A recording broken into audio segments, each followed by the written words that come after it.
The moment my sister's car disappeared around the bend, I understood something I should have understood years ago. I was standing in the middle of a rest stop off the Trans-Canada Highway, somewhere between Sudbury and Sault Ste. Marie, rain soaking through my hoodie, no phone, no wallet, and the sound of my sister laughing still echoing in my ears. The last thing she said before she drove away was, "Let's see how long before she calls crying." And my brother-in-law had actually laughed. A real laugh. Like it was the funniest thing he'd heard all week. I was 31 years old, and my family had just left me on the side of a highway as a joke. I need to back up, because if I just tell you what happened that night, you won't understand how we got there. You won't understand how a grown woman ends up stranded in Northern Ontario, with nothing but a light jacket and a backpack full of clothes she'd packed for a long weekend. You won't understand how someone can spend 3 decades slowly learning that the people who are supposed to love you can treat that love like a game they never intended to let you win. My name is Serena. I'm the youngest of 3. My sister Rachel is 6 years older than me, and my brother Kevin is 4 years older. We grew up in a suburb outside of Hamilton, a normal-looking neighborhood with driveways and backyard fences and a mom who made casseroles on Sunday. From the outside we looked fine. From the inside I was always the punchline. It started small, the way those things always do. I was the clumsy one, the sensitive one, the one who believed everything anyone told her. When I was 10, Kevin convinced me the school bus had changed its route, and I walked 40 minutes to the wrong stop. When I was 14, Rachel told me our mom had decided to cancel my birthday dinner, and I cried in my room for 2 hours before my mom came to find me. They thought it was hilarious. My mom would shake her head and say, "Serena, you really need to toughen up." Like the problem was my reaction, not what they'd done. My dad left when I was 8. He wasn't around enough to be either good or bad, just absent in the way that leaves a specific kind of gap. My mom did the best she could, I think. But she also had a way of laughing along with Rachel and Kevin when they pulled their stunts, and that laugh, soft, dismissive, always landed somewhere in my chest and stayed there. I moved to Toronto when I was 22 for work. I'd gotten a coordinator job at a small nonprofit, nothing glamorous, but it was mine. I had a little apartment in the East End, a second-hand couch I loved, a routine I'd built entirely by myself. I was, for the first time, genuinely okay, but family has a way of pulling you back in, not with anything dramatic, just with invitations you feel guilty refusing. A long weekend in the summer, everyone was going to drive up together, rent a place near Lake Superior for 4 days. Have Vemming a girlfriend. My mom would be there. I should have said no. I can see that clearly now. I said yes because I kept hoping that this time would be different. That's the thing no one tells you about families like mine. You don't stop wanting them to love you, right? You just keep showing up, hoping that this trip, this dinner, this phone call will finally be the one where everyone is kind and nothing is a test. We drove up in Rachel's SUV. Rachel and her husband Derek in the front, Kevin and his girlfriend Amber in the middle row, me in the back with the bags. It was fine at first. Music, coffee from a Tim Hortons drive-thru somewhere outside of Barrie, the kind of easy conversation that happens when the stakes feel low. I let myself relax. I remember thinking, okay, this is good, we can do this. Somewhere past Sudbury, we stopped at a rest stop. Picnic tables under a wooden shelter, a concrete washroom building, vending machines that hummed in the gray afternoon light. The kind of rest stop that only exists on long drives through the Canadian Shield. Surrounded by rocks and pines, a little lonely even on a bright day. It wasn't a bright day. The sky had been threatening rain for the last 2 hours. I got out to use the washroom and grabbed a bag of chips from the vending machine. Derek wandered over to read one of those roadside historic plaques. Kevin was stretching. Rachel was on normal rest stop things. I came back to the car and noticed they were all already inside, engine running. I assumed we were about to leave, so I picked up my pace. The car moved before I reached it, slowly at first. I thought Derek had just accidentally taken his foot off the brake. I said, "Hey," and knocked on the rear window. I could see Kevin's face turn toward me. He was grinning. The car kept moving, then it went faster. Then it turned onto the on-ramp and was gone. I stood there for a moment in genuine disbelief. The kind where your brain refuses to process the information because it doesn't fit into any framework of normal human behavior. They had taken my bag out and left it on the curb beside one of the picnic tables. My backpack with my clothes, my book, my portable phone charger, but no phone. My phone was in the cup holder of Rachel's car. My wallet was in my coat pocket, but that coat was also in Rachel's car. She'd offered to hang it in the back since it was warm when we left Hamilton. I had one backpack of clothes, $17 in a mix of loonies and toonies I'd had loose in my jeans pocket, a half-eaten bag of chips, and a light gray hoodie that was already damp from the rain that had started about 30 seconds after the car disappeared. I want to tell you I immediately knew what to do. I didn't. I sat on the picnic bench for 10 minutes just waiting. Some part of me was still convinced they were going to circle back laughing, that this was the bit. That in a minute Rachel's SUV would come back up the off-ramp and everyone would be howling and I would have to decide whether to get back in the car or not. The car didn't come back. A family in a minivan pulled in. Mom, Dad, 3 kids, a dog pressed against the back window. The dad gave me a brief look when he got out, the way you look at someone who seems slightly out of place, and then he went to the washroom and didn't look again. I didn't ask for help. I didn't know what I would even say. My family left me here on purpose as a prank. Can I borrow someone's phone? It was insane. Eventually, I picked up my backpack and walked to the small information shelter at the edge of the rest stop. There was a laminated map of the highway corridor. I found the nearest town, a place called Fictional, about 40 kilometers west.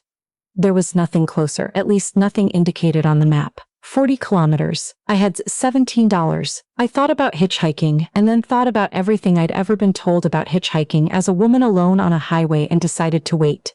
Someone would stop at the rest stop. I could ask to use a phone. I would call, who? My mom? Rachel directly? I didn't have any numbers memorized except my mom's landline, which was a number I dialed so many times as a kid that it was still there, stored somewhere below conscious thought. An older man pulled in about 20 minutes later, driving a dusty pickup truck with a canoe strapped to the roof. He was probably in his late 60s, weathered jacket, kind eyes, the quiet confidence of someone who has spent a lot of time outdoors. He nodded at me when he got out. I asked if I could borrow his phone to make a quick call. He looked at me for a second, really looked, the way someone does when they're trying to understand a situation. You all right? He said. Honestly, not really, I said. He handed me his phone. I called my mom's landline. It rang 4 times and went to the answering machine. Her voice on the recording sounded so normal, so familiar, that something in my throat tightened. I left a message. Mom, it's Serena. I'm at a rest stop off the Trans-Canada near Thessalon. Rachel left me here. I don't have my phone. I'm okay, but I don't know what to do. I handed the phone back. The man?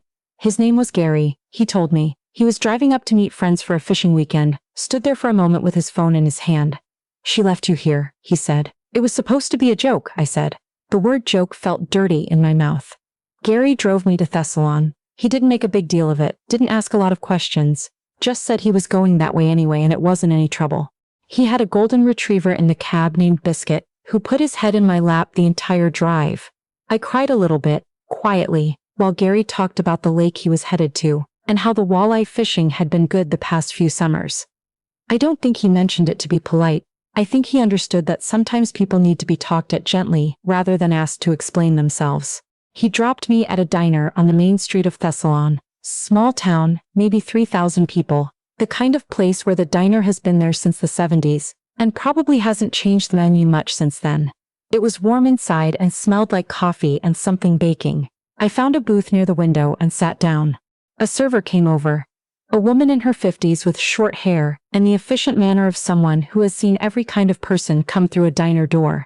I ordered a coffee and a bowl of soup, because together they cost under $8 and I needed to be careful with what I had.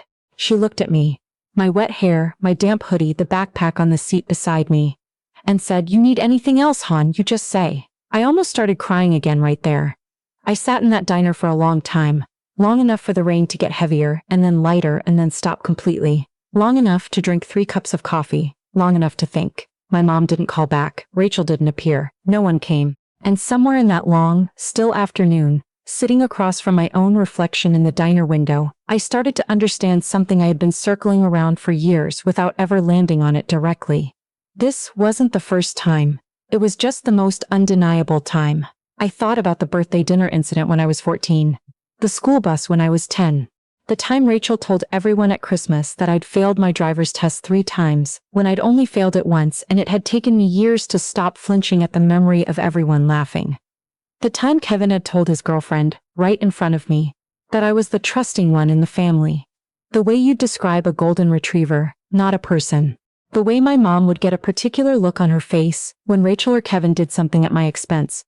That look that wasn't quite a smile but wasn't disapproval either. I thought about how I'd spent 31 years making myself smaller around them. Laughing along when things weren't funny, explaining myself, apologizing, trying to be the version of Serena that was easier for everyone else to be around. The server came over to refill my coffee, and I asked if she had a pen and some paper. She brought me a notepad from behind the counter. I started writing, not anything organized, just things I remembered, the dates when I could remember them, the specific words people had used. I filled 3 pages. I hadn't even realized how many things I'd filed away in a place in my mind I never directly looked at. By the time the diner started filling up for dinner service, I had made a decision. I wasn't going to call Rachel to come get me. I wasn't going to show up at the cottage like nothing had happened and watch everyone pretend this was just a funny story to tell someday.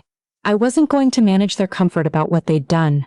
I asked the server if she knew of anywhere nearby I could stay for the night. She made a call and found me a room at a small motel 2 blocks away.